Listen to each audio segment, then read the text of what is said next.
China says the United States is turning Taiwan into a powder keg. The Pentagon says, yeah, that's the idea. Last week, the U.S. announced it's sending Taiwan $345 million in military aid. President Joe Biden is using his authority to draw from current U.S. stockpiles to send the weapons quickly. It's a similar practice to how the U.S. has been able to arm Ukraine so quickly with certain weapons. The U.S. is sending mostly missiles and man-portable air defense systems to Taiwan, although rifles, ISR capabilities, education, and training are also included in the aid deal.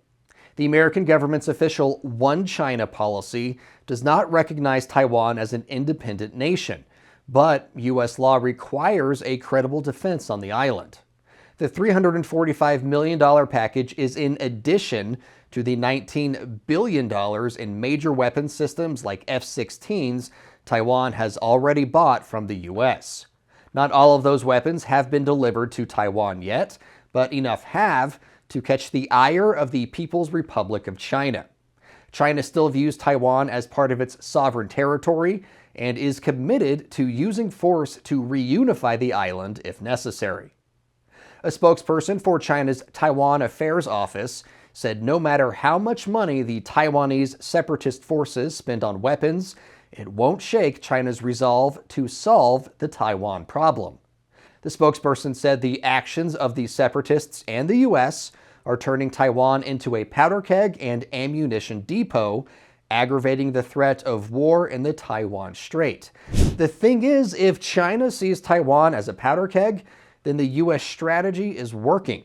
The idea is to arm Taiwan so much so that invasion would be too costly for China. The Pentagon said one of the lessons learned from Ukraine is weapon stockpiles are best built before bullets and barrages bear down. Taiwan is an island, so if a conflict kicks off, resupplying troops there will be nearly impossible. Not all roads necessarily lead to war, though. On the Kinmen Islands, which are controlled by Taiwan, there's a growing movement to build a bridge to mainland China. The 70,000 or so residents living on Kinmen depend on China for some of their power and water. Chinese tourists to Kinmen are also a big economic driver. Taiwan is roughly 100 miles off the coast of China. The Kinmen Islands are much closer, only about 3 miles away from Xiamen. A politician running for election on Kinmen says a bridge with China could connect more than just land masses. He says it could be a path toward creating a demilitarized zone on Kinmen. If a conflict erupted between China and Taiwan, though, Kinmen would be on the front lines of any attack.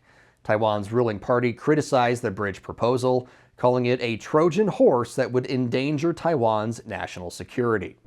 For more unbiased, straight-fact reporting on Taiwan and the tensions with China, check out SAN.com. Thanks for watching. In this time of media mistrust, Straight Arrow News is on a mission to bring you unbiased, fact-based reporting. So like and subscribe to Straight Arrow News below. And to see all of our content, go to straightarrownews.com.